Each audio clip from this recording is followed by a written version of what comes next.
Man, I got to say to you, I really like that little opening beat. I don't know about you. It's just kind of nice, It gives me like good vibes to get started for another fun evening of Front Center Mezzanine. Is that what this is right now? That's what we're doing. Welcome what's up, man? Hey, welcome to episode 5, count them, 5 of Front Center Mezzanine, our theater podcast where we sit down, talk to professionals who work in various aspects of the theater industry and sort of pull back the curtain and get different insights and perspectives. I'm especially excited for tonight because we have not yet talked to someone who does what our guest Allison Bressi does. She produces theater and she also specializes in developing new work. So I think she has a really fascinating, unique perspective, and I look forward to picking her brain on all of that. But before that, what else do we got going on in the channel the next couple of days? There's some exciting stuff happening, right? Well, we do. We've got some real exciting stuff happening, my friend. Of course, yesterday, if you guys haven't checked it out already, Suddenly Soundtracks came back, and we finally got to see Kevin Smets, former Intergeekdom champion of the world, talk about Newsies, a musical he was in as a small child. Yo, said former IG champion just like made my heart skip a beat. That hurt. That hurt. It hurts, but I got to introduce him that way. But I still love him. He's our guy. Love Kevin Smets. Robert Parker. That was one of my favorite episodes of Suddenly Soundtracks. I love Newsies, and I think having someone who was in the movie and a nice panel there it's a really great episode. Check it out. Yeah, absolutely. Check it out. And of course, we got a lot going on with the Schmodown, but we were supposed to have a watch along last week. It happens tomorrow. 10 Cloverfield Lane goes down. It's going to be a ton of fun. I'm very, very excited to have the team watch this film. And because of tomorrow's Schmodown pay-per-view event, we will be starting an hour later than our normal watch-alongs at 11 p.m. Eastern, 8 p.m. Pacific. So everyone who's watching the pay-per-view will have time to decompress.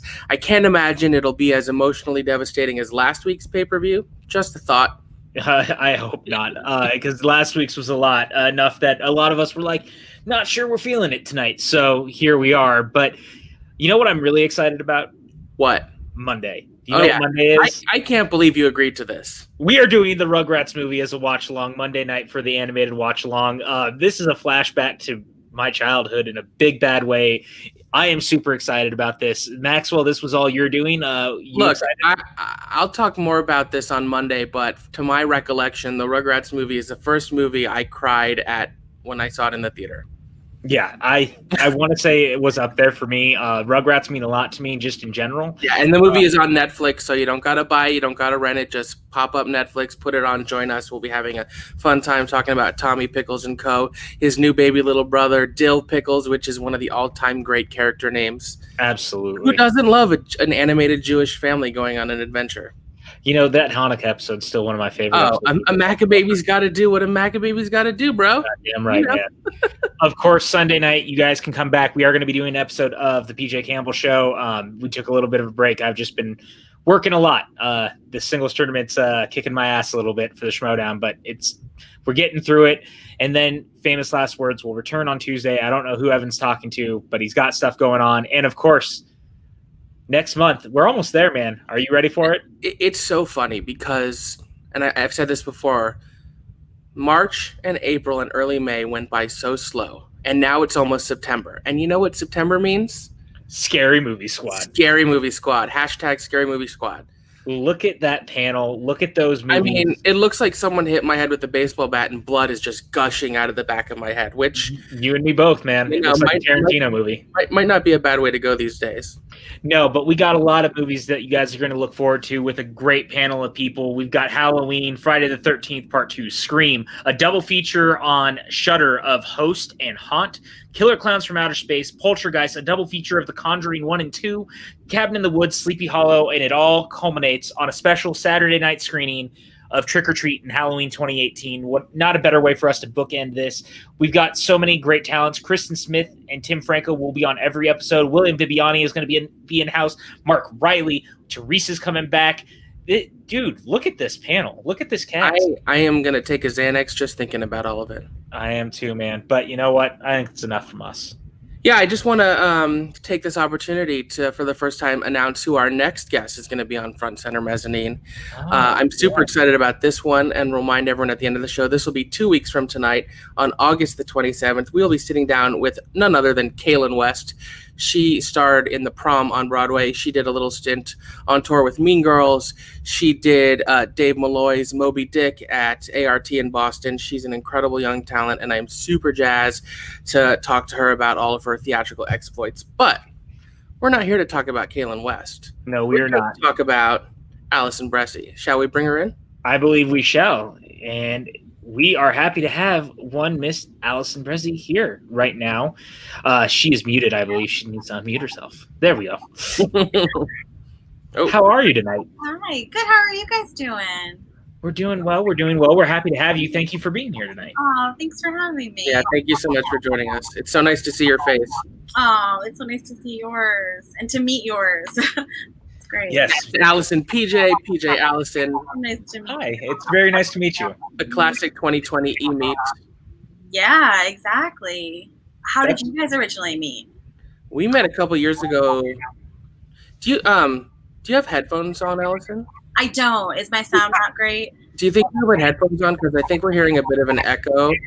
Sure. Let me see if I can find them. 1 second. No problem. We can. No worries at all. Sorry for the delay, everyone, but I can hear myself back. Well, things happen. Live television. We are live television. That's why we're on prime time, Yeah, it's the best. That was always, I don't know how many people know that actually about this channel. The whole reason, we've had people talk about it and they're like, why do you guys start at 7 o'clock every night? Because it's prime time. Well, technically 8 o'clock is prime time. Yeah, well, But 7 to 10. We're on 10 at the East Coast, so that's super prime time. Exactly. So and we if were all you're on at 10 p.m., you can say shit. Yeah, well, these are our rules. While we wait for Allison, it's been really exciting? What? Having Big Brother back. Yeah, I know. I need to catch up. I'm a little behind. I know that you've been watching the feeds. Yeah, with quarantine, you're like, okay, year is just different in so many ways. But for me, the staples of any summer is Big Brother. And it looks like they figured out, when you think about it, there's no better way to quarantine than being locked in a house. That's true. Right? That's absolutely true, actually. And I know there are concerns with the crew. And I know from what I understand, CBS and the team are taking incredible steps to ensure the safety of the crew, but it's just been so nice to have my summertime I hate the term, but guilty pleasure back.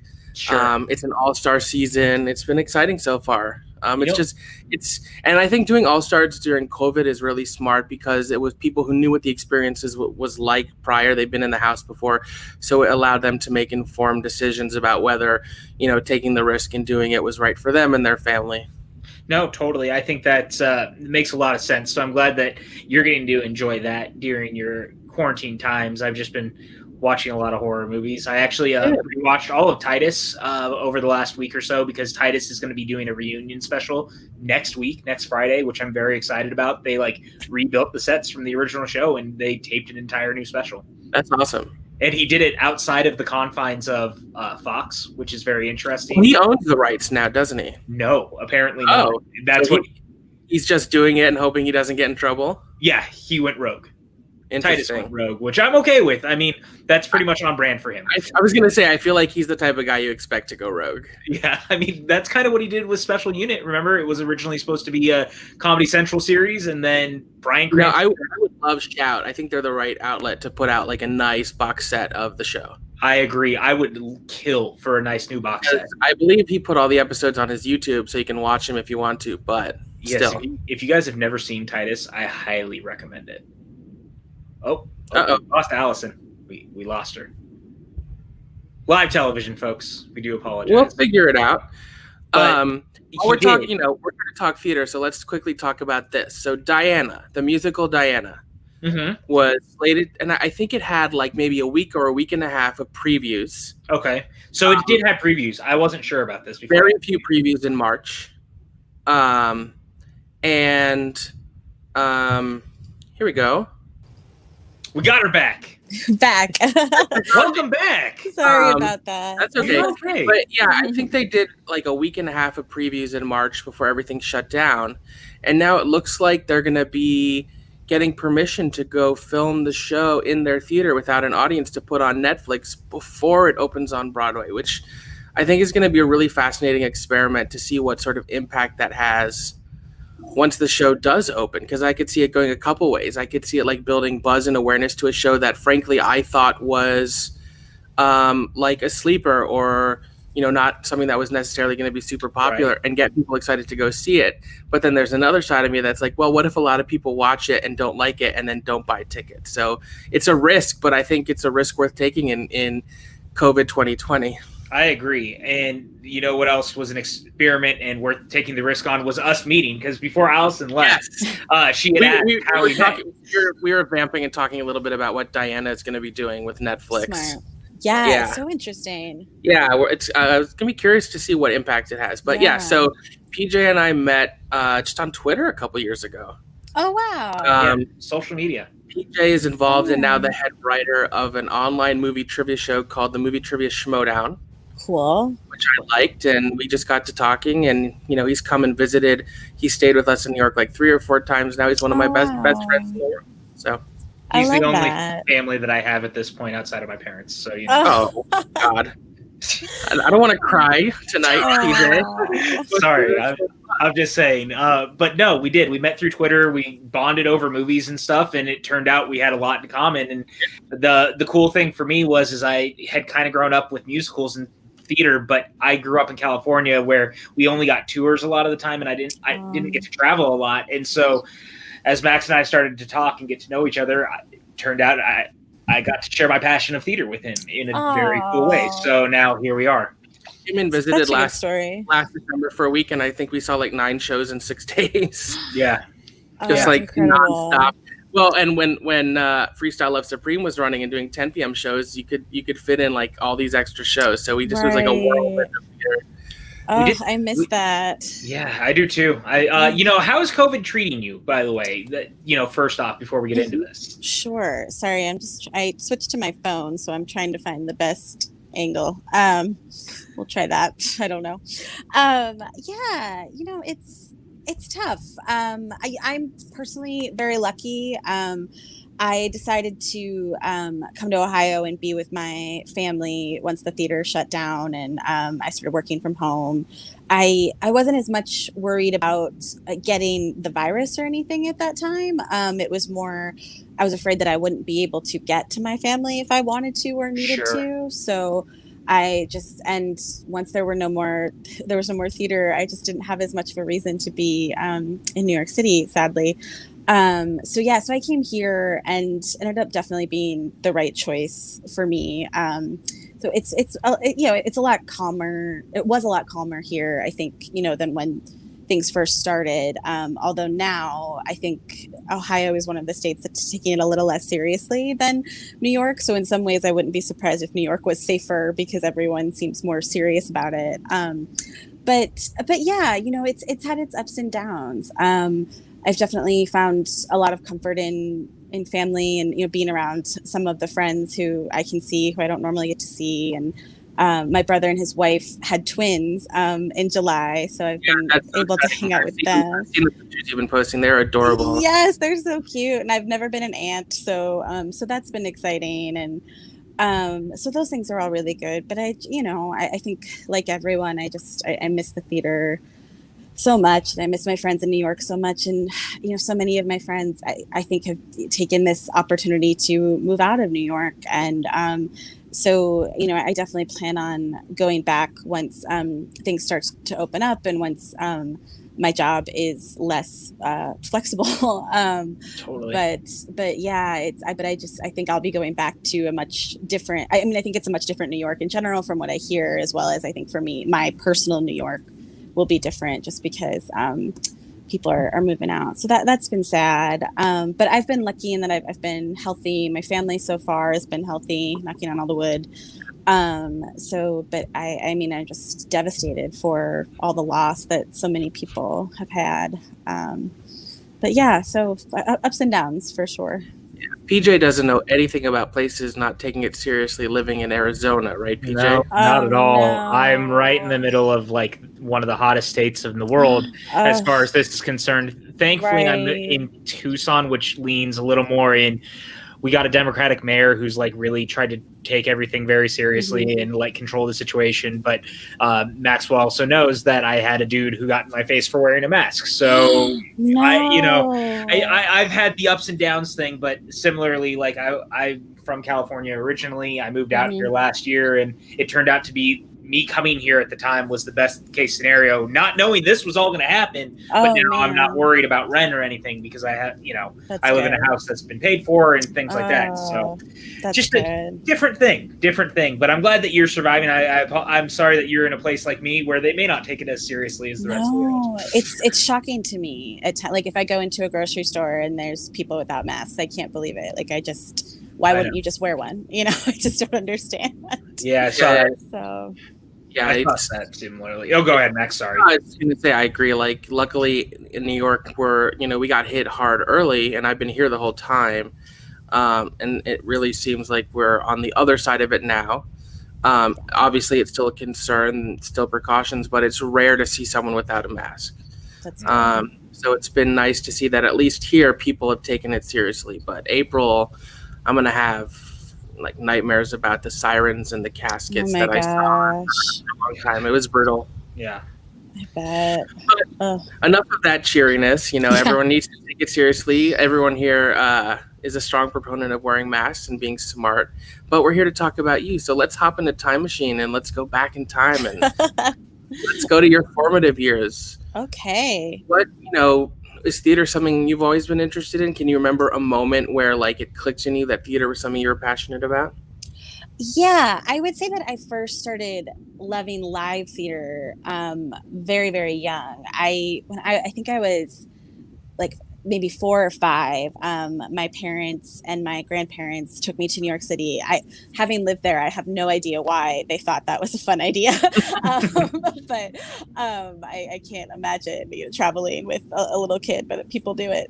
But yeah, so we went and they took me to see a bunch of Broadway plays, which was sort of out of character for them because they're my mom and dad are both physicians and are science people. So theater, it was sort of out of character for them, but I think they just, wanted me to experience it, which was lovely, and had no idea the monster they were creating. But yeah, so we, and I loved the book, The Secret Garden. It was my favorite book growing up. A new movie adaptation of that just came out, actually. Yes. Watch it. I know. I'm so excited. Yeah, but it was, at that time it was playing on Broadway and they took me to see it. And it's a beautiful show, obviously. And I don't remember a lot about the actual show, unfortunately, which makes me so sad. But I remember that feeling, and I remember being so shocked that this book that I loved so much could actually come alive, in front of me. And so I think, from there I started being really interested in it. But like when I really started to do theater more seriously is actually a pretty embarrassing story, but I'll share it anyway. You love embarrassing stories. Good. It's true. Yeah, I had never really thought about like being in a play or doing that. But when I was in middle school, my cousin was in high school, and he did a production of Guys and Dolls, and he played Nicely. And just killed it. He was also a football player and like a big sports kid. So the fact that like he was a good singer was a shock to everyone. He's a quadruple threat. Yes, he totally is. Yeah, and so smart. Like, yeah, just one of those people who can do everything. And as you can probably tell, I was always so jealous. And so after that play happened, everyone was just, like all our family was just so excited. And that's all they talked about was Nicholas in this musical. And so then when there was like a theater camp sign up for Wizard of Oz that following summer. And I told my mom that I really wanted to do it, mostly because I just wanted to get all that attention. So I signed up for it, and I ended up playing the Wicked Witch of the West. And it was one of those things where like they combined The Wiz and The Wizard of Oz, and like I sang a song that I definitely should not have been singing. But unfortunately, I was in Ohio and no one knew any better at the time. Yeah. So that happened. But that was, and then I think it was during camp we did that show, and we did a different show, and by the end of it, it was really, I think, the community and the experience, and I had sort of gotten over the whole attention thing because everyone thought I was great. So I, checked that off my list. Stopped feeling like I needed people to tell me I was doing a good job. But yeah, I just I made so many friends, and I just loved like the full process and being a part of it. And that was when theater became much more a part of my life. And so I did camp every summer. And then when I went to high school, I started being a counselor at the camp and working there. And then in high school, did shows with my high school. But I was in the shows up until I think my junior year. We were allowed to take a sort of like behind the scenes class. And that was the first time that I learned there were so many other jobs that you could do in theater. I mean, I didn't know the actual amount, but it was we had to work on the set, we had to plan the party, we had to do the programs and the t-shirts and all that sort of thing. And so I feel like I was one of the few people my age who actually kind of got a taste of that in school and got a taste of like, well, yeah, you didn't get the lead role, but you can do X, Y, and Z. So I feel really grateful to have had that experience. But yeah, I think it was definitely, unfortunately, me being a jealous kid that really started it all. It's funny. Do you remember some of the shows you did in high school? Yeah, we did Once Upon a Mattress my senior year. My school did that too at one point. Yeah, that was a fun one. What else did we do? We did The Music Man. I think The Music Man was probably my favorite. That was kind of the first like old classic musical I feel like that I was a part of, and it was there's just something really beautiful about it. What else did we do? Oklahoma. And Oliver was my freshman year. Some of the classics. Yeah. I did Oliver in 8th grade. I played Mr. Bumble, which was I had a hard time with it because I think I'd have an easier time with it now, but like getting in touch with my villainous side was a challenge for me when I was 12 or 13. But then I remember like before opening night, the director had like a party for us, and she gave out trophies, and I got longest that took to get into their character. I was like, oh, thanks. And you're like, and now I go full villain. Right. That was it. I think that was the motivating factor that made me be able to be truly evil. It's amazing some of the things that like they would give awards for. Wow. That's great. Okay, so high school, you're into theater, you're doing the shows, you start to have an affinity for behind the scenes, like the collaborative aspect of putting on a show. Where did you go to college and what did you study? I went to Ohio State. I studied English and I minored in theater. Okay. And my plan had been at the time that I wanted to go to law school and go into entertainment law because I just thought that, you couldn't really do theater as a career. And then, like so many of us. And then as I got more into it, I started working a lot with in the summer, I would come back home and I worked a lot with a community theater near my parents' house. And they, for whatever, I think that there was a summer that like, they didn't get the rights to the show that they wanted to or something. And so they let me and a few of my friends put up Songs for a New World by Jason Robert Brown. Right. I loved it too. Production they did at City Center a couple years ago was incredible. It was beautiful. Yeah, it was so fun to revisit it. I was actually I introduced PJ to Jason Robert Brown the other day because I sent him some songs from his solo album he put out a couple years ago. Oh, I love that. So he's so incredible, and especially like a little town in Ohio. Most people hadn't heard of him yet or known about the show, and I think the theater, they were skeptical of like the show with these kids and this, that didn't really have a script. But I think they were like, oh, it looks like it'll probably be cheap to do, and these guys are going to do all the work, so we may as well. Fair, it's cheap, I bet. Yeah, exactly. So yeah, we had so much fun putting that on, and I I directed it. Like that was definitely like the main thing I was doing was directing, and I directed a chorus line there the following year, which I had no business directing, given I'm not a dancer or a choreographer. But again, small theater in Ohio. But yeah, so I thought, so then I a little bit thought like maybe I do want to be a director, maybe this is something I want to try. And so I worked on that in school, and Ohio State, although it's not like a big theater school for undergrad, there's definitely a lot of resources there. And if you put a good proposal together for a thesis, they'll kind of let you do whatever you want. And so I proposed for my thesis that I would direct A Clean House by Sarah Rule and Tick Tick Boom by Jonathan Larson. So those were just the pieces that I loved and just wanted to do.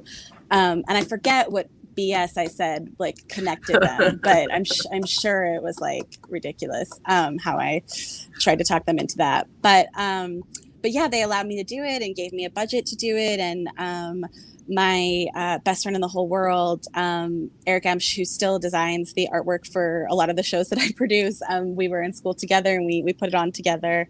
And that was sort of when I really decided, like, I want to do this. I want to go to New York. I want to figure out what that looks like. And so I started applying to grad school for directing and didn't get in anywhere. Everyone said, go get some experience, go do this. And that was terrifying to me because as an English major, I just thought no matter what, the next step was more school. So kicking and screaming, I went to New York to do an internship with Signature Theater. And that's when I started starting to notice like, oh, producing is a whole different thing. And I think, the thing that I hadn't really accounted for, like both with the school productions and with the community theater productions, was that I yes, I was directing, but I was also producing. And, to put up the show, like we didn't really have a lot of support from anyone else. So we were doing everything and like had all our hands in everything. And that is, I think, it's just so funny because I really thought I was completely on one path, but I think I was actually preparing for a totally different one. That's so interesting. Yeah. I resonate with a notion that like getting an English degree just means that your next step is more school. Right. I just assumed. I didn't really know what that was. But I went to film school, which is not necessarily very applicable to the real world. And I was like, yeah, I'll just go do more school. And I did. Something will happen. Yeah. I guess that's why I was the person who was like, school just leads to more school. So I'm just going to try to blaze my own path. That's what, and that's the thing, man. Like the world's different now. So I like hearing different stories like this because we all come from such a different place. We've talked about that before on here. Like we all forge our own paths to get to where we're going. Absolutely. There's no right way to do it. Yeah. Well, and the hilarious thing about even talking about it now is like, I never liked school. Like I was not good at it. I did not get good grades. I only got good grades in the things that I really wanted to be doing. So like my theater classes and like the writing classes I took, did great. Almost didn't graduate from Ohio State because I was failing anthropology. Anthropology 101, I might add. My mom, I think, still like shudders when she thinks about that phone conversation. But yeah, it's just I think I was much more suited for like the producing office or the like that all made sense to me, but school just didn't. So you pretty much got involved with Signature like right when you got to New York. I did, yeah. It was another lucky moment. I had applied to a bunch of internships. I really, because I didn't know about Signature, unfortunately.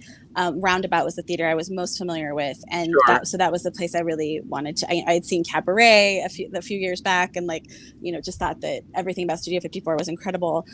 And I applied there and got this interview. They had me fly out to meet with the company manager there. She took me on a tour. It seemed like it was going to happen.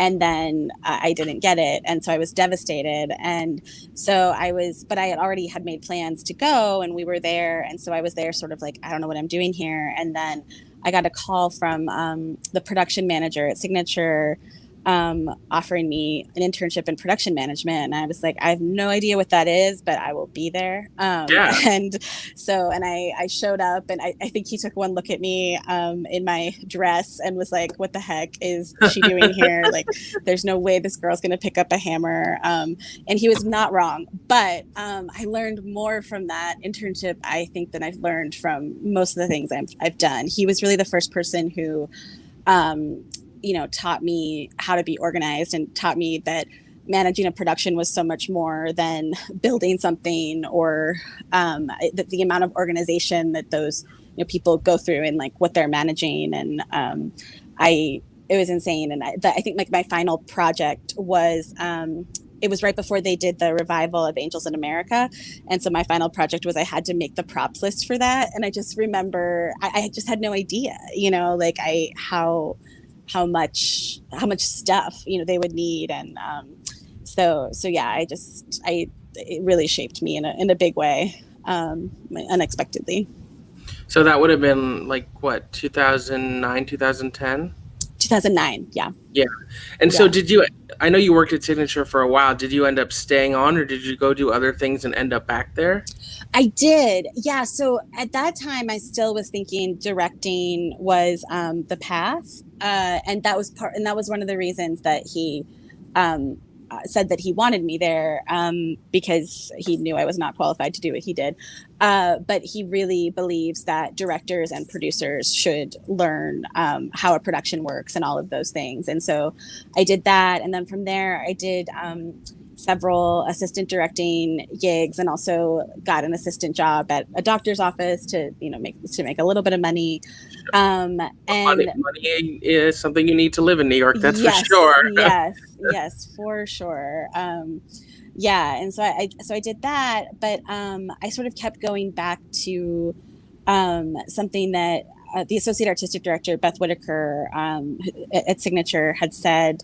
During one of the leadership there would do seminars every week with the interns, and she was talking about how she really she had been a freelance dramaturg, and she was talking about how once she started working at Signature, she really liked the idea of being a part of a mission and being a part of a bigger picture rather than just going from project to project. And that really resonated with me. And so I went back and I did an artistic fellowship for a year, and that was right before they moved to the new building. And so they were doing the Capitol campaign, and so they allowed me to produce this Capitol campaign video, which was basically corresponding with all of Signature's former artists and getting them to come in and do interviews. And so I would say that was my first like real hand at what producing is, and how you do this. And I loved it. I loved every second of it.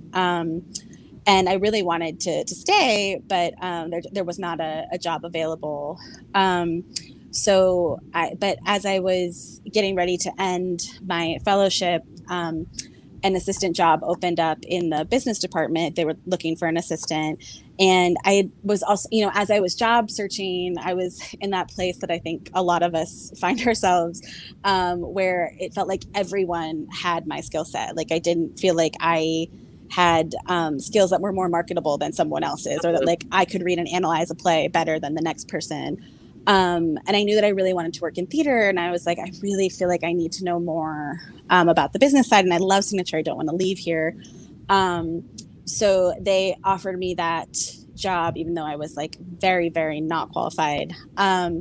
And so I did that and embarked on one of the worst summers of my life. I cried probably at least once a week, because it was just muscles in my brain that I had never worked before. I had no idea like what reconciling a credit card account was, or I didn't know anything beyond balancing a checkbook. But the business manager was very patient, and I got to learn a ton just about how all of that worked.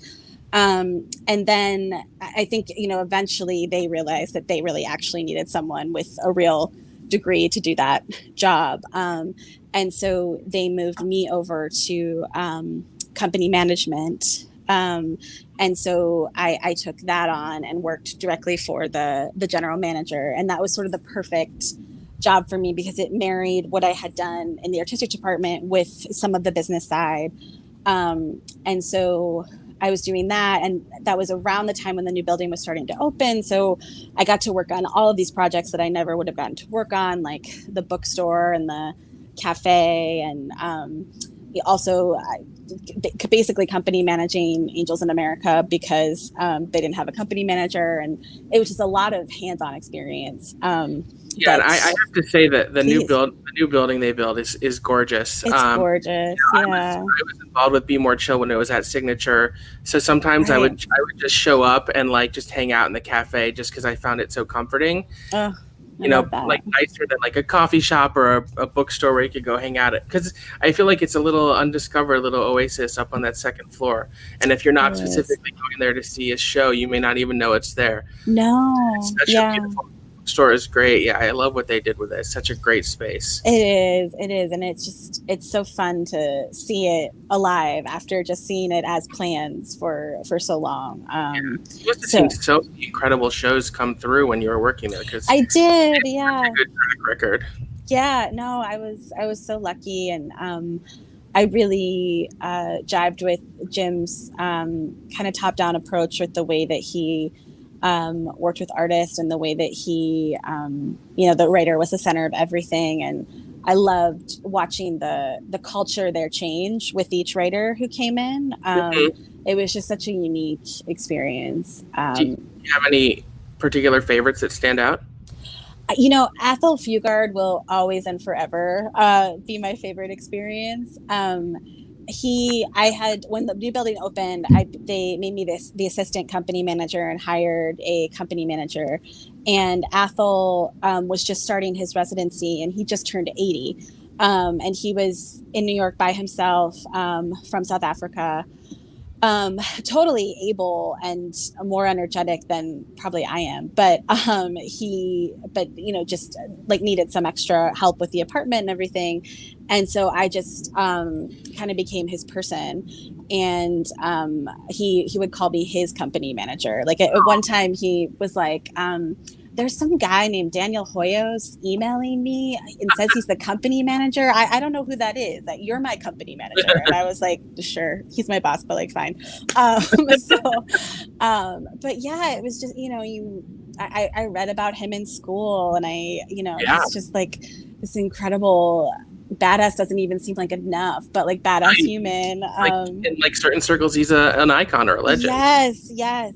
And it was just, it was just like such a beautiful, lovely friendship. And I met a lot of people through him. And he's just one of those writers who's just so kind and would rather talk to like the less important people than the important people, I think. And we got along really well. So he's definitely, and the shows that he directed most of his plays there. And so just watching him work and hearing him talk about those experiences was just I'll never have a comparison.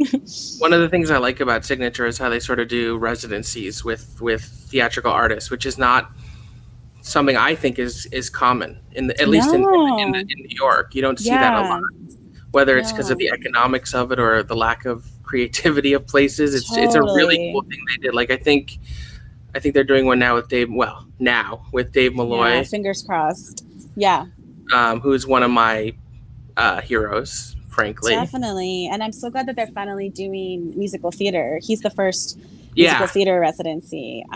So that's just a really exciting thing. I think he fits because his writing is almost more play-like than musical-like. It's interesting. His use of language, because I thought Octet was extraordinary. Oh, it's beautiful. And I would love to see it have future life. Me too. Fingers crossed. I listen to that album all the time. Yes, me too. Good. Yeah. So did you get involved with Broadway Bounty Hunter while you were still working at Signature, and how did that come about?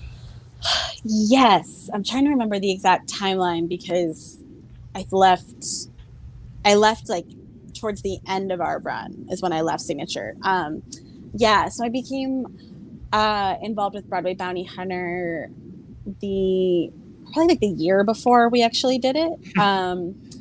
And what had happened was, Nice. Yeah, I was gonna say, like, oh my gosh, nice flex, perfect. nice flex. Yeah. Oh, I know that's the one thing about me not being in my New York apartment is there's no posters or anything. Yeah. But I'm glad to share yours for an evening. Yeah, it has both of our names on it, which is very, very I love thrilling. that. Oh, I love that. And is it Great Comet behind you? Yeah, great comments signed by the whole cast. amazing. Most of my other window cards are over there. I like in quarantine, COVID era, whatever you want to call it. Like I've been doing a lot of this podcasting, this show, and other stuff. So I created my like little Nook studio with Aw. all the different arts that represent. These are Shoes, Stage Worn, and Billy Elliot from the original cast. Oh, Ballet Slippers that I cool. love, and then the Ragtime Revival, and then other stuff, some baseball, some Oh. TV, some movies. So just a little sampling of all my interests. Oh, that's awesome. Yeah. I love But it. yeah, Broadway Bounty Hunter, which is how we met. Yes, which is how we met. Yeah, so it was actually a cold email from Joe's agent at the time.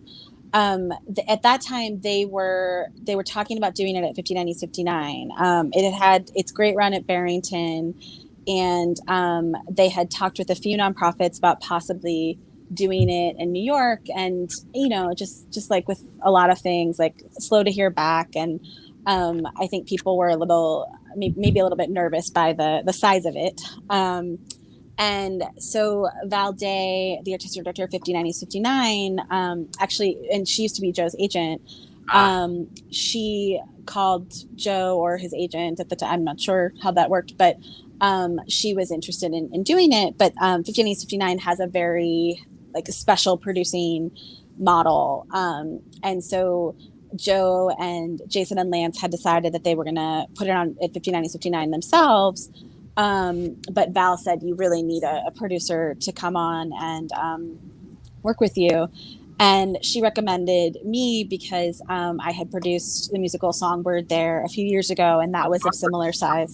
Before Bounty Hunter. Yes. Yeah. It was. I guess Songbird's sort of like, it's had so many different developmental iterations. It feels like it's sort of like the way I measure my life. It's like what Songbird was doing at that time.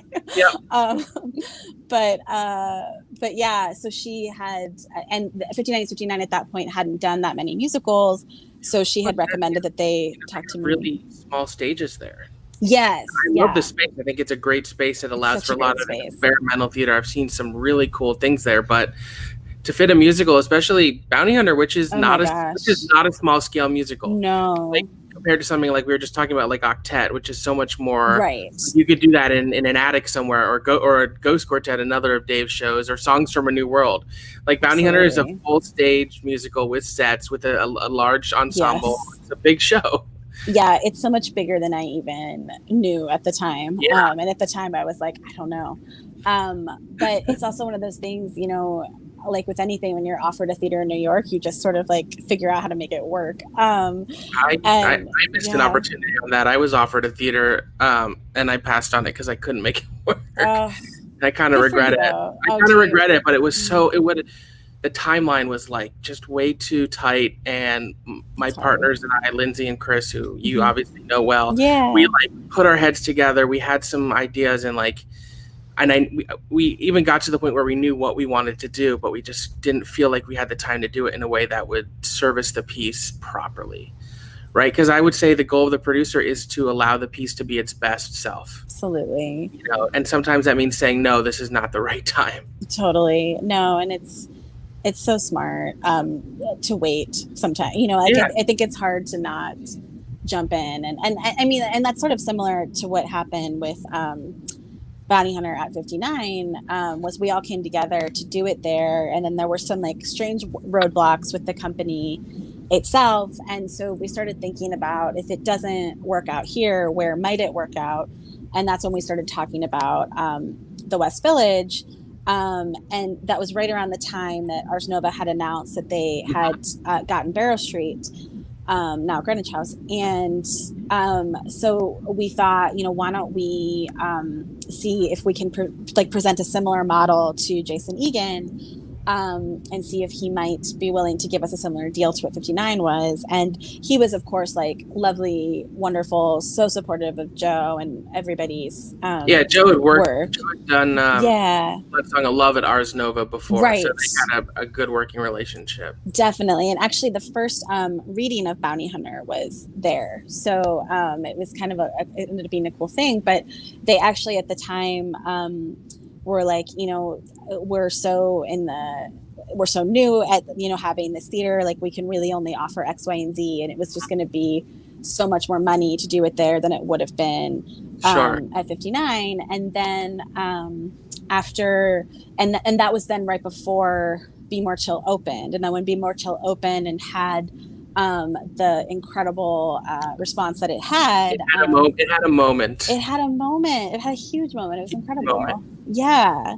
That's when we were like, well, maybe this could work. Like maybe we should really go with the place where it feels right. It just, the West Village felt so much more right for that show than the Upper East Side. There was just so much about it. And but because I had initially come on as an executive producer, I was very nervous about the money raise, just because I was just getting to know Joe. I didn't really know his base.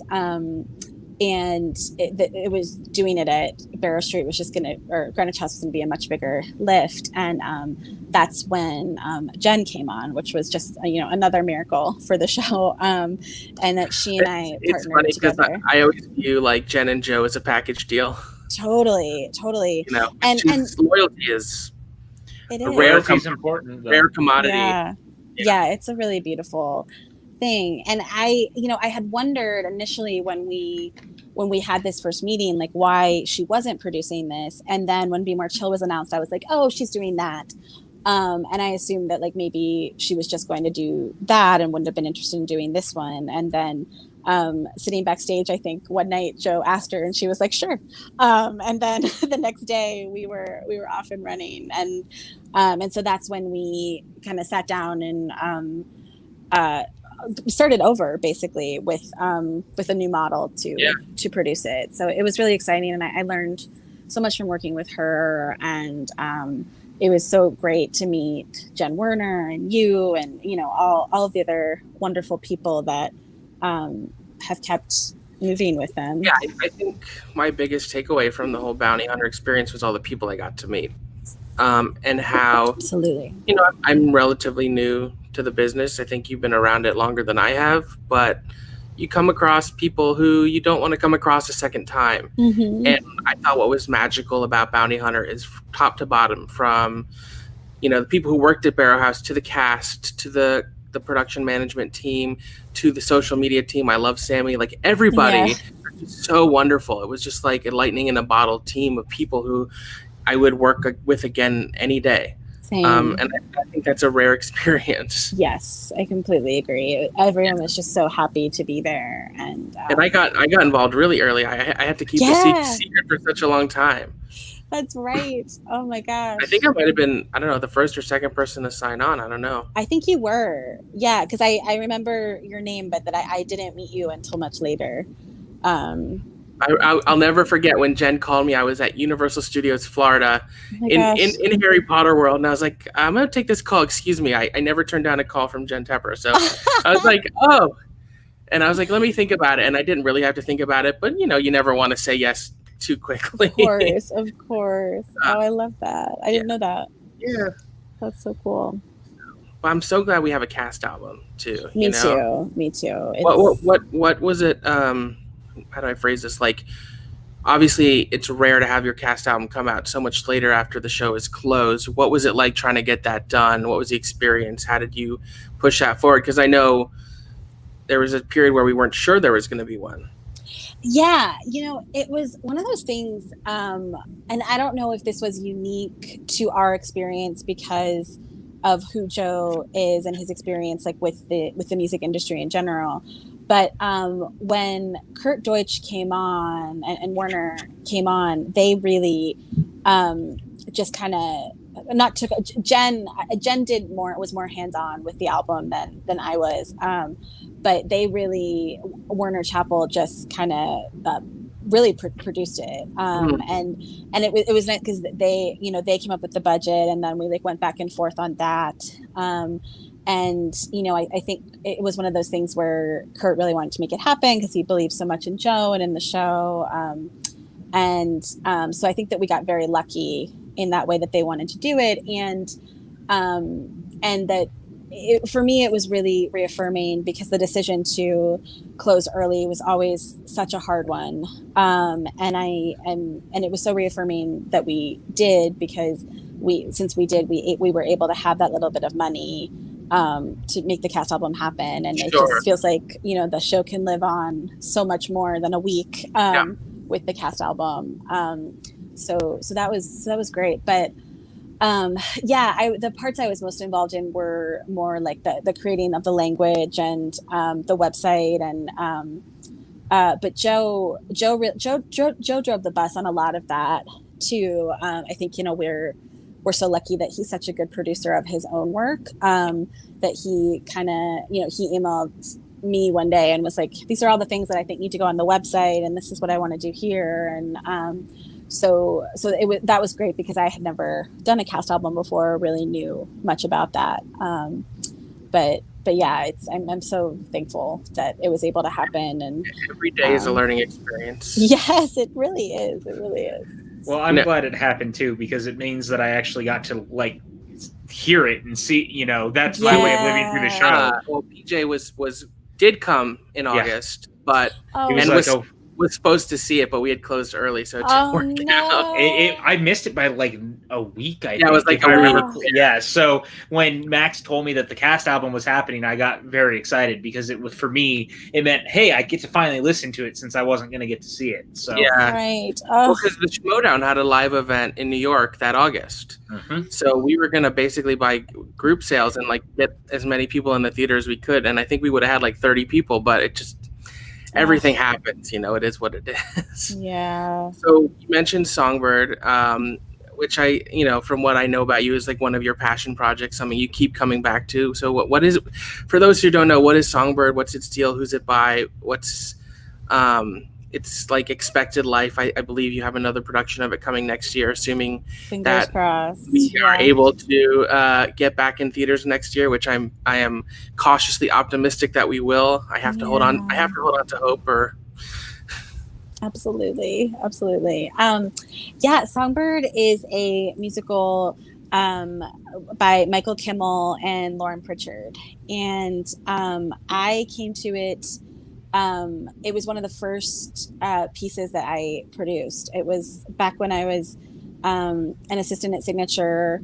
I had just started to kind of dip my toe into freelance producing, and was just in that place where I was just sort of saying yes to everything, because I wanted to get as much experience as possible. And they were putting up, I think, half of it for a Joe's Pub concert for one night, and they'd lost their producer, and a stage manager who I was working with said, my friend needs a line producer. Are you interested? And I was like, sure. And so I went and met Michael during a dinner break from a tech. Didn't even find out what the date of the show was or anything, but said I would do it. And at the time it was called Bluebird. And it's a musical adaptation of The Seagull. And it's so basically imagine replace all of the acting in The Seagull with country singers.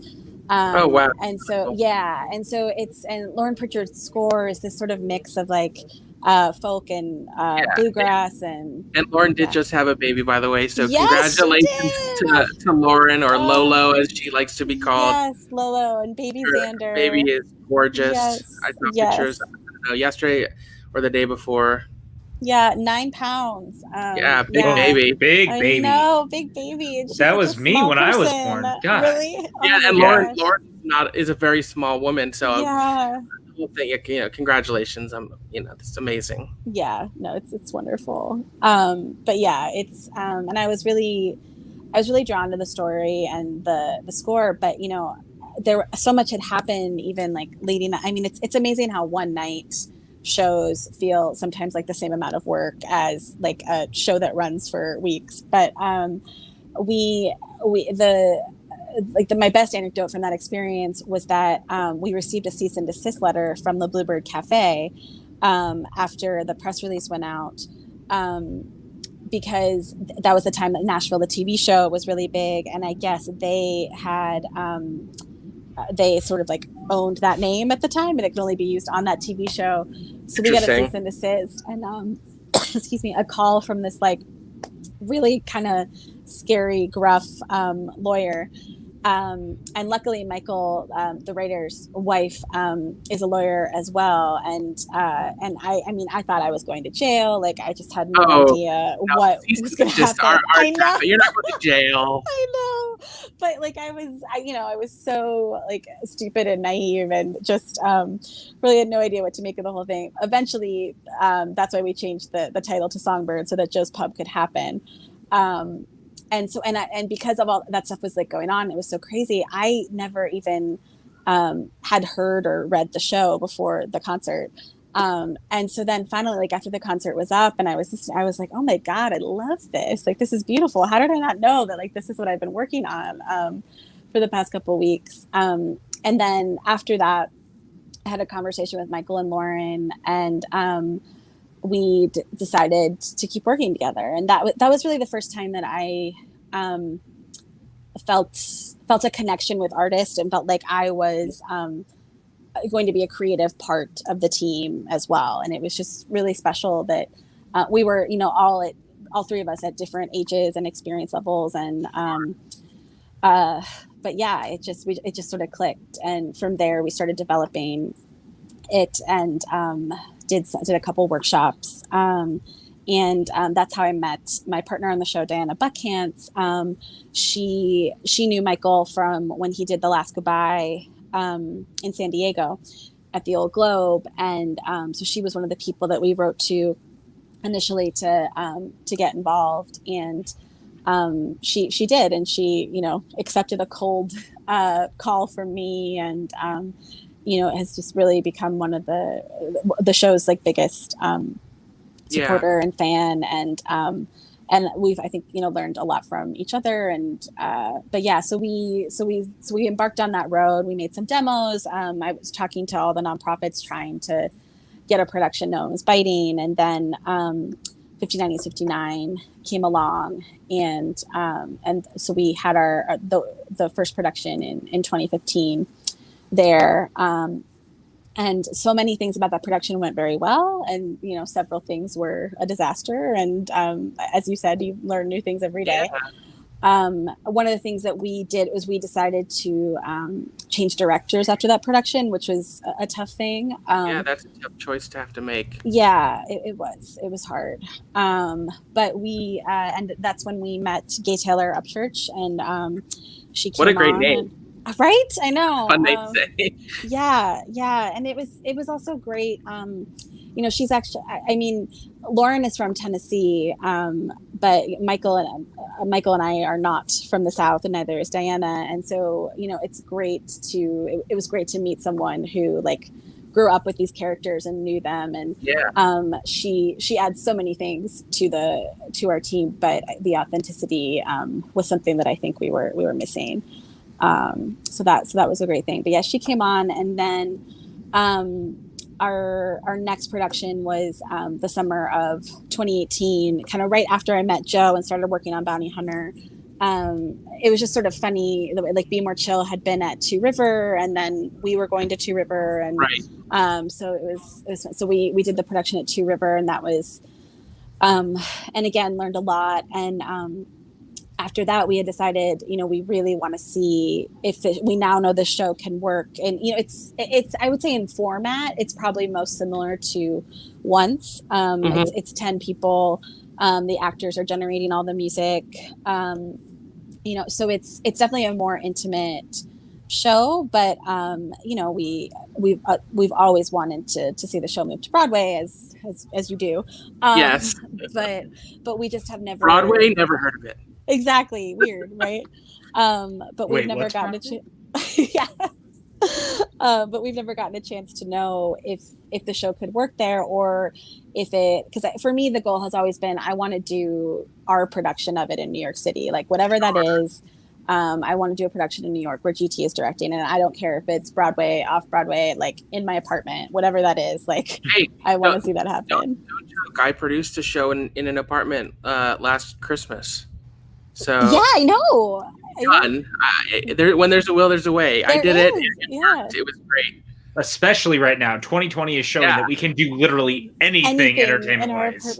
Yeah. Well, something you said really resonated with me. Like, when you're a producer, especially like boots on the pavement type of producer, because there are other producers who are mostly money guys, and that's totally legitimate. There's no right or wrong way to do it. You need all kinds.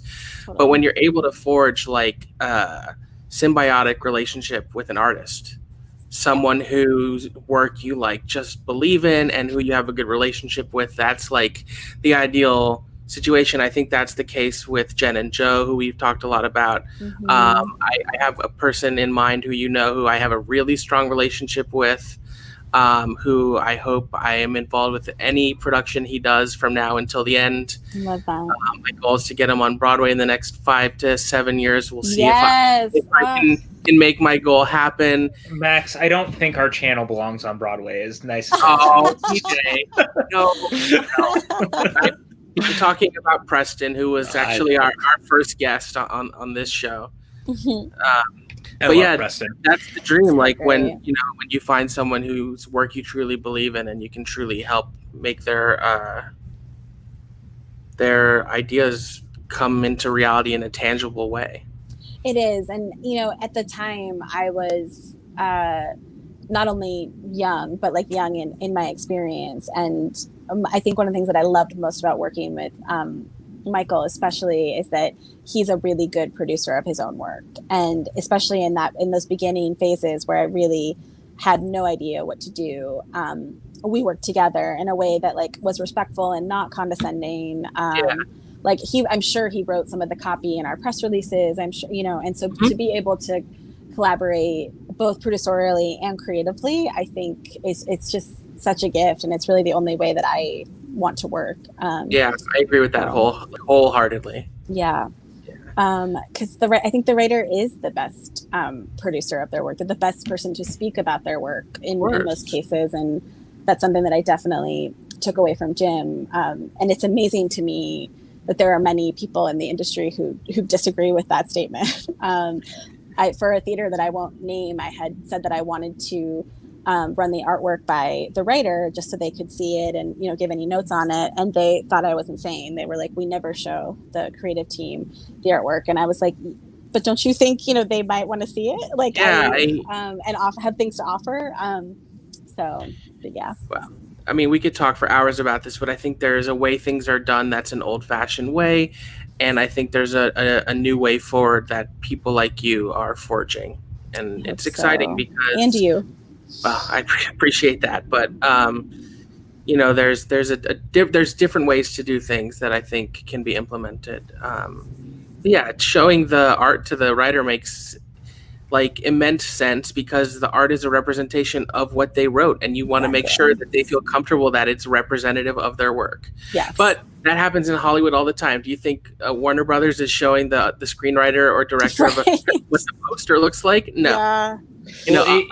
It's funny you bring that up because I think about some of the adaptations of books that I grew up liking or, that I read anytime. And it's like the better adaptations a lot of the time are the ones where the authors get some sort of say in the end. It does matter. It really does. Like, I mean, all the Jack Ryan series is a perfect example of me of like Hollywood just being like, well, we like the name and the character, and then you just get rid of everything that he was actually doing. Really? Or a good recent example that comes to mind is Gone Girl, which I think is a great book and a brilliant film, and Gillian Flynn got to write the screenplay. Yeah. Right. So, she wrote the book already, and, why not hire that person it's a similar sort of scenario. Didn't William Goldman write Princess Bride, the movie and the book? Yeah. See, same example. Yeah.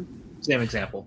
So hopefully Songbird will find its way. I'm excited for that. It sounds. I wish I had seen it, but whenever it plays next, I'll be there first preview. Fingers crossed. Yeah. We were supposed to be at the Huntington in Boston in March of 21. So it's looking like hopefully we will be there in March of 22. Yeah. So fingers crossed, but that'll be our first chance to they have an 800 seat theater. And so that's a good size. That's a good pre-Broadway tryout. So too. Yeah. Yeah. So we're really excited to get to imagine it in there. So let's talk a little bit about Endlings, which breaks my heart. Mine too. So Endlings, for those who don't know, was a play that was at New York Theater Workshop this past March. It had its opening night on Monday, and everything shut down Thursday. Is that timeline right? Yes, I believe so. Right. Yeah. So it did not get to have its full run. No. And I was involved in the show, and I thought it was such a beautiful piece because it illuminated voices that never get illuminated. And you had these 3 older Korean actresses on stage. You had a Korean playwright. You had a woman director. It was just such a beautiful piece.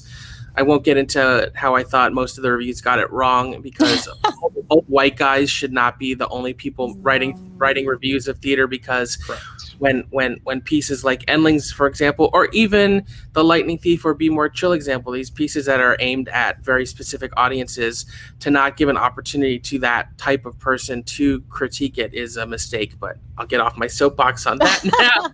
You're not wrong. But, Endlings, I know, is something you're really passionate about. We had so many wonderful long conversations about it. You want to just talk a little bit about the show, what it meant to you, and if there is the possibility of it coming back, because it got cut short so devastatingly, as so much did. But this one, obviously hurt the most for me because of, Absolutely.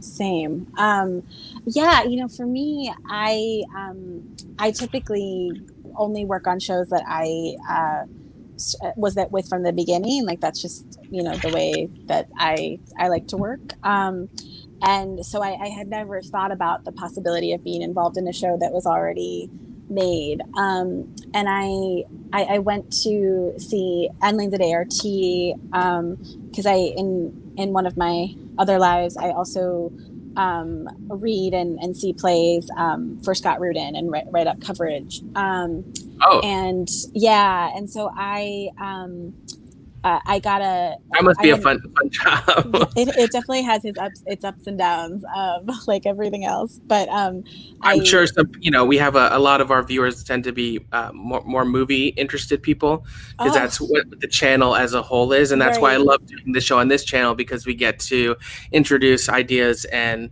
a whole other entertainment industry that a lot of our viewers probably aren't that familiar with. But I guarantee most of our viewers know who Scott Rudin is. Oh man, yeah. Hey, he's won Oscars, he's won Tonys, he's a mega producer. He is. He has a lot of talent and a lot of brains. Yeah, if you guys don't know who he is, look him up. You're going to notice a lot of stuff that you probably know. Some of your favorite movies of the last 20 years are produced by him. I can all but guarantee it. Mm-hmm. Yeah, no, he has an eye like no one I've ever seen, for sure. It's pretty amazing. But yeah, I hadn't met Sammy Knoll, the director. I had heard of her, but she sent me a cold email inviting me to come see the show at ART in Boston. And I had just never received a warmer cold email. I still have it. It was, it's just one of those things where like, she just handled everything and she was so kind. And it was the point where I was like, I guess I'll just go to Boston for the day and see this play. And I had a friend who was living there. And so I took a bus and I went to the show. And I just couldn't get over it. I just loved it. It was, I didn't know much about it. And, like Maxwell said, I had not seen older women on stage in that sort of meaningful way in a very long time, let alone Korean women. It's a story about, they're called Henyos, and they work so hard, and they're about to be extinct, and it's just all these things that I did not know. And the way that Sammy and her design team put it up was just stunning. and it was, it was in ART's big theater where, they did big musicals like Jagged Little Pill, and but they just did this play in such a big way. And so I left there and I wrote Scott immediately, and just, told him how much I loved it, how, like if he can get someone else out to see it, he should, all these things. And I knew at the time that they had a couple different offers from a few of the nonprofits in New York City to do the show, but the nonprofits needed enhancement to do it. Oh, but I think the other thing we haven't mentioned is that there's a huge pool in End Lanes, and it's a tank. It's that where the Henyos are divers and they dive, and so there is literally a swimming pool on stage. Yeah. Is still, one of the just most spectacular. It's simple in theory, complicated in execution, and gorgeous as an audience member to see these older Korean actresses literally diving in a swimming pool on the stage. And sometimes there's a turtle puppet. It was just it's beautiful. Yeah. And it's not a superfluous pool either. Like when at ART, when I came in the theater, I did not even know there was a pool on stage. Like Sammy directs with this subtlety that I think is so interesting and gorgeous. And so the water wasn't revealed until they first dove into it. At New York Theater Workshop, it was much harder to hide because it's a much smaller space. But yeah. But at ART, it was a really big surprise. So yeah, I was blown away. I also at New York Theater Workshop, it was done with no intermission, but at ART there was an intermission. And so when we came back, there was this gorgeous scene where like everything is sort of wrapped up, but I was sort of like, oh, it's only been 20 minutes. There's no way the play ends here. Now it's going to be one of those plays where we do like 3 different endings and it's going to take forever. And the play just ended. It just ended right when it needed to. And I think that was the other thing that really resonated with me, was that they didn't care about the form, or, that Act 2 was so much shorter than Act 1. Like it just ended when it needed to. So I really, that was one of the first plays that I pushed really hard for Scott to take a look at, and he did, and I started talking to Sammy a lot because I was trying to get more information to share, and ultimately he ended up not doing it, but by that point I had become so taken with it, and felt like I knew so much about it, and really, really loved the relationship with Sammy, and just vehemently believed that it was a play that belonged in New York City, and so that was what made me want to get involved. The funny thing is, Scott didn't decide to do the play yet. He's producing Celine Song's film with A24 that she's going to write and direct, called Past Lives, with Choi Woo-sik from Parasite. Yep. I'm thrilled for Celine. I think her, when you sent me that script, I've never read anything faster. It kind of took my breath away because it's so unique. As you said, it experiments with form in a way I thought was really exciting. It had such beautifully drawn characters, and it also had some brilliant, sharp cutting satire that I think angered some people in a way that's really good. Mm-hmm. There's literally a scene in the play where it's like white play, where the characters go to see this Broadway play that's like your typical cliched play about white people problems, which we've all seen that play. Yeah. Well, I kind of remember when this was coming around because I was around you when you had originally gotten the script. Yeah, I think funny. So. Yeah. You were here when I got it. I think. Yeah, because I remember you being like, do you want to look at this while I'm at work and just like give me an idea of what you think? And I was like, yeah, absolutely. I value PJ's entertainment opinion very highly. So yeah, so we had some fun conversations about it around that time, because I remember being like, this is fantastic, and just really wanting it to live. I happen to think, more so than a lot of things, it's really, really suited to be adapted into a film. Mm-hmm. I entirely agree. I think there could be a beautiful independent film made from this story. Yeah. Obviously, there would have to be some adjustments to the form, but I still think it could be a really playful film with uses of narration, the way characters intercut to each other. I would love to see that happen. Me too. Me too. I would love to see that happen, and I'd love to see a documentary happen of just the making of the production, like down to the wetsuits and the I mean, it's just, it's such an original idea all around. Yeah. And as far as I really hope it can come back in some way. I think it was really cool to do it at New York Theater Workshop and see it done in that intimate space. And I don't want to speak out of turn because I don't know how Sammy feels about it and Celine feels about it. But my hope is that we get to see it in that big produced way that I saw it at ART. Because I think it's gorgeous stripped down in the way that it was done at New York Theater Workshop. But I think for me, when I read that play, that's the production I expect to see. And I think that one of the things that was so neat about ART was that it was completely different than what I would have expected for that play. And I think audiences will have that same awestruck moment that I have. Yeah, I would, like I said, I would love to see it have future life. Yeah. It's funny. This is just the reality of the world we're living in, but at opening night, there were so many people who I later found out had coronavirus. I know. So I was so worried that for all I know, I did have it. I had the antibody test and I was negative, but I've heard there's a lot of false negatives. I've heard that sometimes the antibodies don't last, so who knows? But I was convinced, I don't want to name names, but there were some famous people and not famous people who had it. And I was just like, well, I got it. I found that out like right after I got into Ohio, and I told my family that I was totally fine and hadn't been exposed. And then I was like, well, we're rolling the dice. Yeah. Like, what can we do? Yeah. And then that party after the show was very tight quarters, as so many parties tend to be. So. And everyone hugs. I can't imagine how much that thing spread. That is a memory I will always have tied to this production. Yep. So you said something about Edlings that sort of leads into what I wanted to talk about next, is that you usually like to get involved with something from the ground up. And I think one of the things that's interesting about you is you like thrive on developing new work.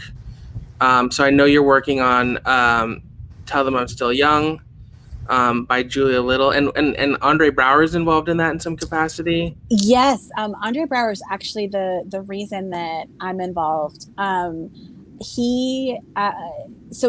His first love is theater, even though he's most known for Brooklyn Nine-Nine.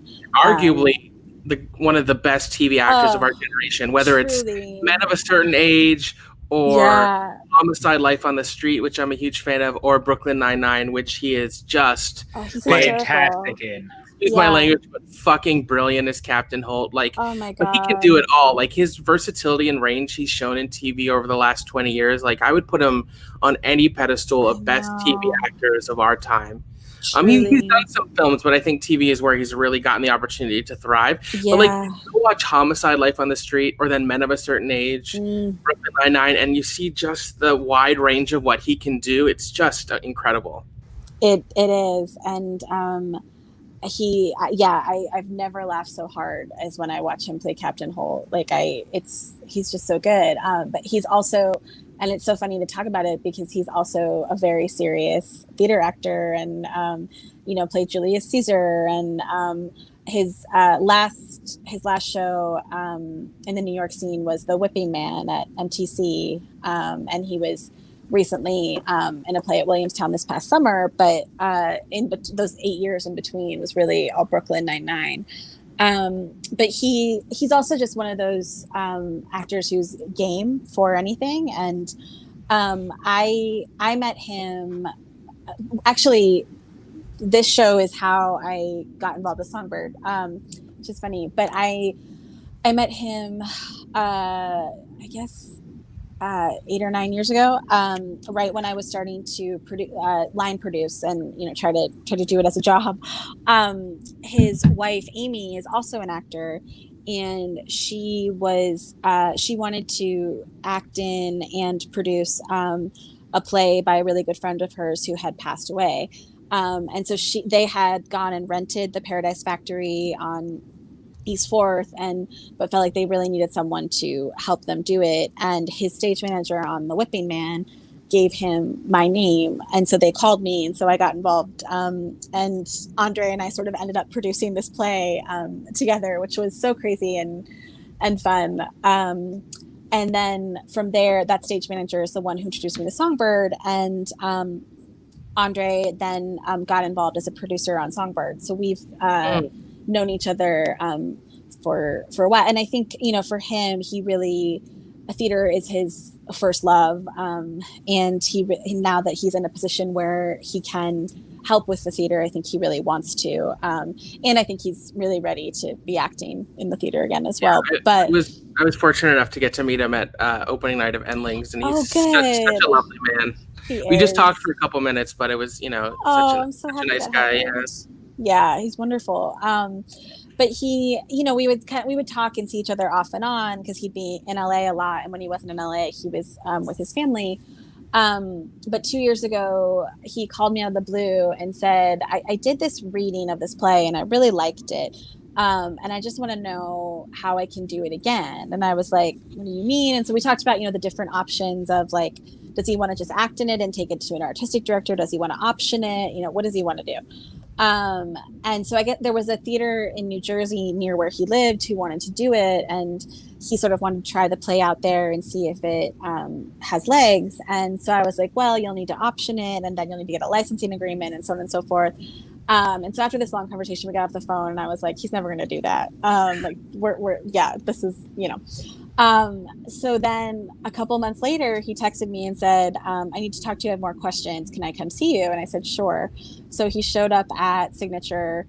We met in the lobby. I was still working there at the time. And he pulled out these 2 hard copies. And the first one was his option of the play with Julia Doolittle, and the second one was his license agreement with the theater. And he was like, okay, what do we do now? Oh my God. And I was like, I guess I should read the play. Yeah.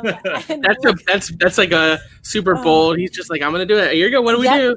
And that's just who he is. There's no waiting around. There's no BS about it. Like, if he wants to do something, he finds a way to do it. And so I read the play and I really loved it. And I loved the idea of him in it. It's a play about grief. And it's also a play about, two people of a certain age and, how they interact with the younger generation.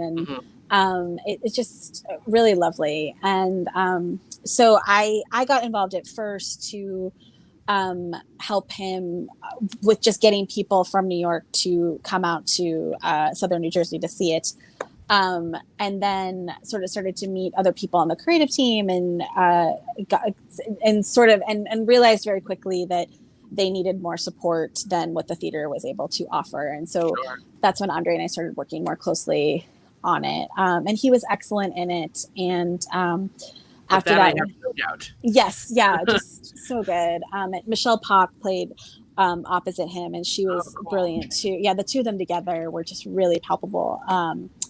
It was really something to see. But so we've been working on it, and we started talking to Chris Burney about it when he was still at Second Stage, and then when he moved to Stage and Film, I think we also too realized that we'd kind of gone backwards, because what had happened was Andre did a reading of this play. There was a one-day thing at Ensemble Studio Theater, and then from there immediately went into production in New Jersey, and there was really no development steps in between. And so that's sort of what we've been doing. And then the plan was to have our first production at New York Stage and Film this summer. Of course, that got canceled. But we're very lucky that, Chris is committed to us. And so we have a production slot next summer. That's exciting. If it happens. Yeah. So it's been great. And it's been great to develop a play, because most of my work has been musicals. And so I'm also excited to see, what a producing model for a play looks like, just because it's, a different beast. Developing new work can be so thrilling and rewarding, it especially when you're involved from day one, and to see where it may end up down the line. Yeah. That's something I'm looking forward to hopefully doing more of once things are Yes. Back to whatever our new normal is. I've talked to some people who I want to work with, but I will need advice and help on that. So I might call you. Oh, please do. Oh my gosh. No, I mean, I still just think that this is so nerdy, but I just, to me, there's nothing more magical than like a new play on a bunch of stools and music stands, Yeah. and just hearing it for the first time. I love going to a reading and like falling in love with what you're seeing. Yes. Before anything else comes if the material can work in that context, then the sky's the limit for what a production of it can be. Absolutely. That's something that I hope to one day actually get to be a part of. Like, Yes. I've always wanted to. So, it's inspiring listening to you guys. Oh. So you're now the VP of theater at Lively McCabe? Yes, whatever that means. Yes. Yeah. So what does that mean? What does your job entail? What do you do there? Yeah. I mean, I have some idea because I went to a reading you did, which was great. But like, what do they want from you? I mean, it's so lovely because they really just want to pay me to do creative development, and it's the type of job I've been looking for a long time that no one wanted to pay me to do, and so the dream, truly. Yeah. I feel so lucky and grateful. But yeah, it's basically, so Michael Barra is my boss who founded the company, and he really likes to work with found IP. So whether that be music or a book or a film, that's he Lively McCabe options or licenses that IP and then hires writers to adapt it into various things. And so I head up the theater department. So right now, coming on, I inherited a couple musicals that are basically jukebox musicals that are in development, and I work pretty closely with the writers who are writing it. And was it coincidental that you ended up working with Joe again?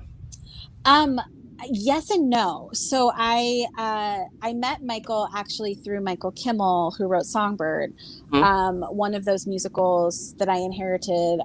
Michael Kimmel had been hired to write, and he, kind of quite boldly, now that I think about it, told Michael Barra, my boss, that he should hire me to produce a workshop of Michael Kimmel's show that he wanted to bring in his own creative producer to work with. And Michael had seen Songbird and really liked it, and I think at the time was looking for more theater creatives to bring in, because the theater arm of his company was becoming the biggest one.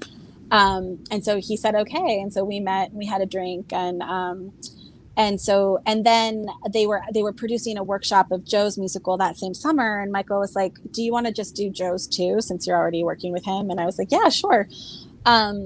And so I was just going to be hired to basically put on these two workshops. And then right before that happened, I got a job offer from somewhere else, and it was a full-time job, and they weren't going to allow me to do anything outside of that job in the way that Signature was. And it was one of those, moments where I had been like wanting it was a line producer job for a theater, and I'd been wanting that, but I was really sad about the idea of not doing these workshops, and I also wouldn't have been able to be as involved with Broadway Bounty Hunter, and so I was like really struggling. And so I called Michael Barra. We'd met maybe twice at this point. The workshops hadn't even happened yet. And I was like, look, I know you don't know me at all, but like, I've gotten this offer, and but I think that you've actually created my dream job, and I didn't know it existed. And so I'm just curious, like, is there any world where you might want to keep me on in a more full-time capacity? I was so scared. I was walking down 9th Avenue as we were talking on the phone. I'll never forget it.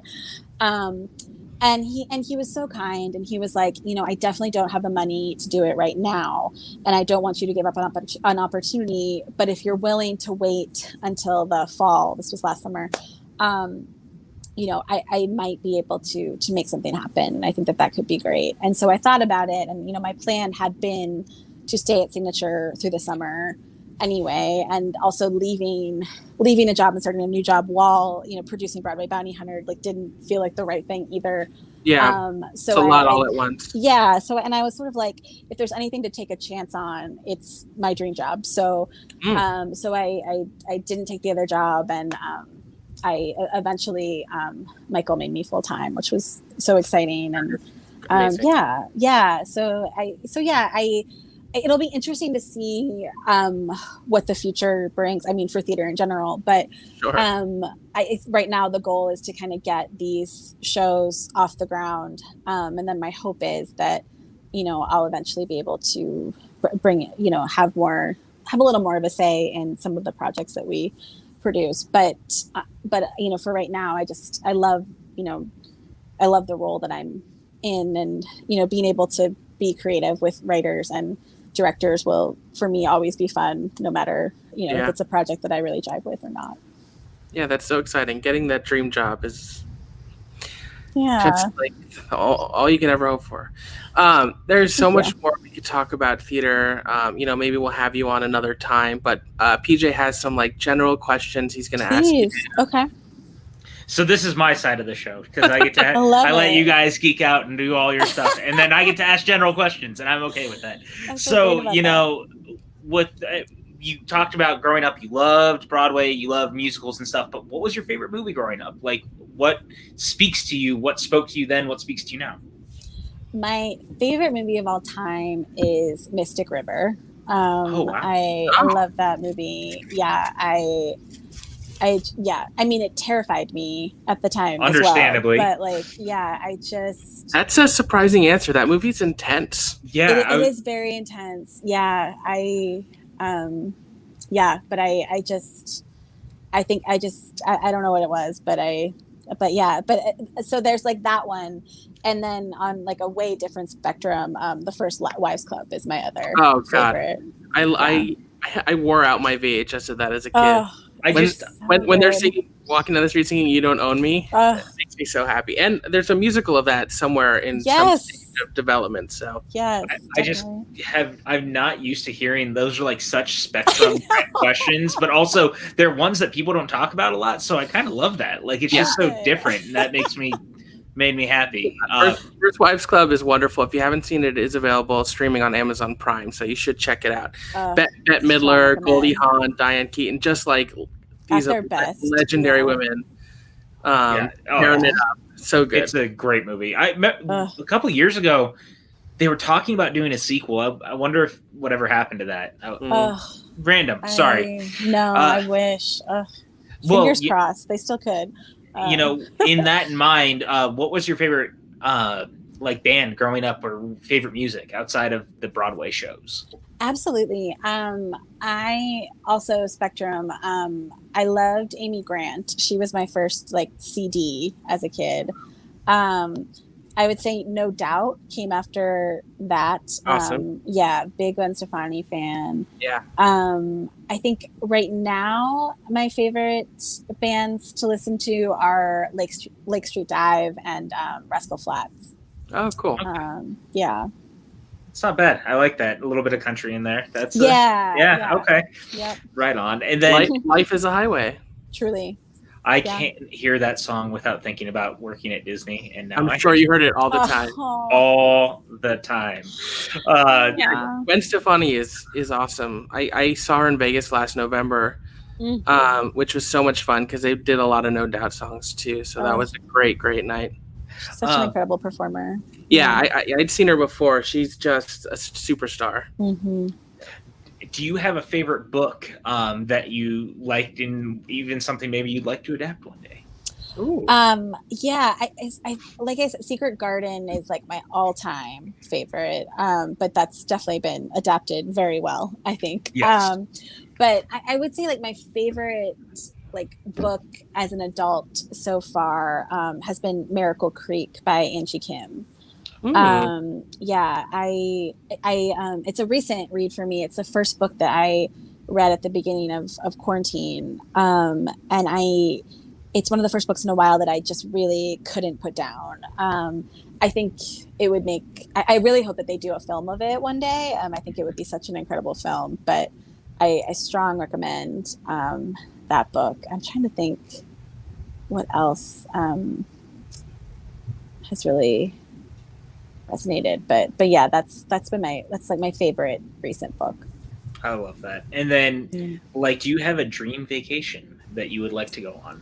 I want to go to Ireland. Yeah. I really, I mean, it's funny. I really should want to go to Italy, and I do. All my family is from Italy, and we have a lot of relatives there that I've never met. I'd love to go, but there's just something about Ireland that has always called to me. Like I want to go there and just wear a big sweater and drink a lot of different beer and just, That sounds like the absolutely mountains. dream. So why don't we all just go do Any vacation that involves drinking a lot of beer is like, let's do it. I'm down. That sounds amazing. I want to go to Scotland for very similar reasons also, Yes. because like my family heritage is from there. Campbell very obviously is like a very Scottish name, and so I've always wanted to go back or go there just to like see that side of the world, discover it. So I get it. I understand It's that. so beautiful there. Yeah. I know, but I don't have a lot more than that. And do you have any last words for our audience tonight? I mean, I think everyone is saying it, but they should keep saying it. But vote. What she said. Yeah. Yes. Please vote. There's still time to register if you aren't registered. There's still time. Please, Yeah. please, for the love of God. Please vote. Yeah. And if you have money to spare after you've, given it to help vote or, all the important organizations, please give to the arts. We need you. Yeah. Yeah, I can't stress this enough, and I've talked about this on a few different shows across the channel over the last couple of weeks. Art costs money, and I know that like people, I've talked about this before. We are two generations that have been raised by Napster and torrenting, and I get that you guys think that art should be very easily accessible, and I totally understand that, but also art costs money, so please support art. Like, I know how it sounds, especially right now, money can be tight for people, but also you're not owed anything. So when it comes to art, please support the artists, because without you guys supporting them, there is no art. Like, it goes in this constant circle where I feel like people feel they're owed. Listen to Allison. Pay for your art. Support your art. Please. We want to come back. Yeah. I just want to say, first of all, thank you so much for coming on the show. It's been a thank you for having me. I've been working in theater for 4 years now, and you are one of my favorite people I've ever met. Oh my God. Thank really, you. really look up to you. I think you are like a shining example of what like the modern producer can and should be. And I think it's people like you who are going to chart a more equitable and progressive and thrilling course forward for theater over the next 10 to 20 years. So thank you. I really appreciate it. I love you, Allison. I love you too. Thank you so much. I feel so honored. Come back anytime. We love having people. Where can people find you online? Instagram, I'm A Bress, A B as in boy, RESS. And I guess the Lively McCabe website. I don't actually have my own website. You have a Twitter, but you never use it. I have a Twitter that I don't use. I absolutely tagged you in it. I absolutely tagged you like twice today. Actually, the last trying tweet, to do better. The last thing you tweeted was when you retweeted me about the that gala last year. Oh yes, that's yep. Yeah, that sounds about right. Yeah.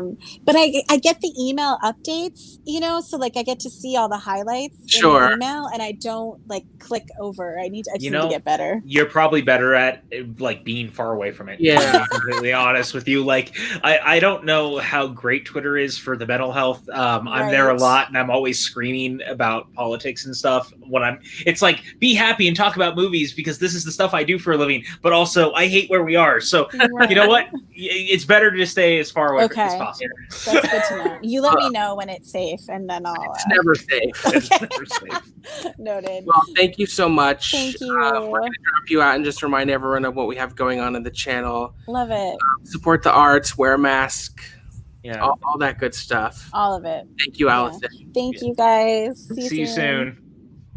Wow, that was awesome. Allison's great. I want to hang out with her forever. Yeah, she's wonderful. I love her. I just also want to say, since Suddenly Soundtracks wasn't live last night, Ferris Muthana gave us a very nice $60 donation to our Streamlabs, which is super appreciated.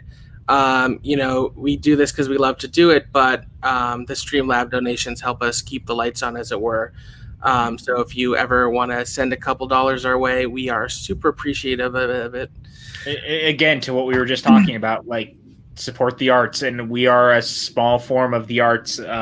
We don't ask for much. If you can, you can. If you can't, you can't. But it does help us keep the lights on. It helps us put food on the table or whatever else. So thank you guys for your continued support. We are hoping to entertain you through all of this. Yeah. Speaking of entertaining you, tomorrow night, adjusted an hour back, 8 p.m. Pacific, 11 p.m. Eastern. We are doing a watch along of 10 Cloverfield Lane. I love this movie. I think John Goodman gives an incredible performance in it. And Johnny Gallagher Jr., who's one of my favorite Broadway performers, just to associate it with what we've been talking about, is in this film. If you haven't seen it, join us. I think I want to say it's streaming on Crackle. It is. It's streaming on Crackle, apparently. But you can also rent it on Amazon or iTunes. Monday, we are doing a watch along of the Rugrats movie for our weekly animated film. I think this is going to be a real nostalgia fest for all of us. It'll be a lot of fun. Join us for that. All of us except Evan, who wasn't even alive when it came out. Yeah, and also Evan just turned 20, so a happy belated birthday to the baby of the channel, Evan DeGraff. And speaking of Evan DeGraff, oh, there you go. Famous last words, Tuesday nights. I think we'll have a new episode this Tuesday, hopefully. Sunday, we're hoping to do an episode of the PJ Campbell Show. That show is fun because you never know what it's going to be, but Sunday night, if you didn't get a chance to watch Newsies last night, the Sunday soundtracks, you can watch it. It's great. It's real fun because Kevin Smets, the angry guy in the spider hoodie, was a kid in the original Newsies movie, so he has some cool insights into that. And then, of course, our next guest for Front Center Mezzanine, 2 Thursdays from today, August 27th, Kaylin West. She was in The Prom on Broadway. She did a little stint on tour with Mean Girls. She was in Dave Malloy's Moby Dick at ART in Boston. She's an incredibly exciting young talent, and I am thrilled and super excited to talk to her about her journey in the theater world and how she's been doing during this crazy COVID time. Me too. And then, of course, we've been talking about it a lot, but we got Scary Movie Squad is coming, you guys. Lots of stuff coming up in September and October. And of course, I forgot to mention it earlier, so if you're still here, we hope you're excited, but we're going on a very excellent non-bogus journey to Face the Music. We're going to do our first triple feature on the channel. Date to be determined. It's probably going to be a Saturday. It's going to start early, but we are going to watch all 3 Bill and Ted films with Face the Music coming out. I know I'm super excited about that. I don't know about you, my friend, but I'm excited to see these characters again. Yeah, I'm super excited. I love Bill and Ted. I think the first 2 are such fun, creative movies. What I love about them is they are just like beacons of positivity. Yep. Bill and Ted are such optimistic characters, and I am cautiously optimistic that the 3rd one is going to deliver. And something I found out the other day that I didn't realize that PJ and I were talking about is the movie really only exists because of Steven Soderbergh. Yeah, which is amazing, and I love that. And it gives even more credence to why I'm so excited for the 3rd, because I think that Soderbergh especially is the kind of person who wants to bring something to life when he feels like it has a voice and it has meaning. Yeah, he's one of my favorite filmmakers, and the fact that he loved the script so much that he helped push to get it made has me even more excited. Yeah, man. But, with that, I think that's kind of where we leave it. Where can the kids find you online, my friend? The kids, youths, as it were. The youths. That's my thing, the kids. Can find me on Twitter at Cinemaxwell. Instagram is at Cinemaxwell Inc. You can always find me here on the PJ Campbell Network. That's about it. Yeah, and you guys can find me on Twitter and Instagram at PJ_Campbell. That is right below me right here. You see that? Look how nice that looks. You can also find me over at the Movie Trivia Schmodown. I am the head writer there. We are in the midst of the biggest singles tournament that the show has ever done. So you can imagine my team and I, we're writing a lot of questions, and we hope you're going to enjoy them because, remember, we're human, and mistakes can happen, but we just want you to enjoy the show. So with that, guys, we will see you next time. We're going to be talking to Kaylin West. I can't wait. And you and I will see them all on Sunday, most likely, talking about whatever we talk about on the PJ Campbell Show. Have a great night, everyone.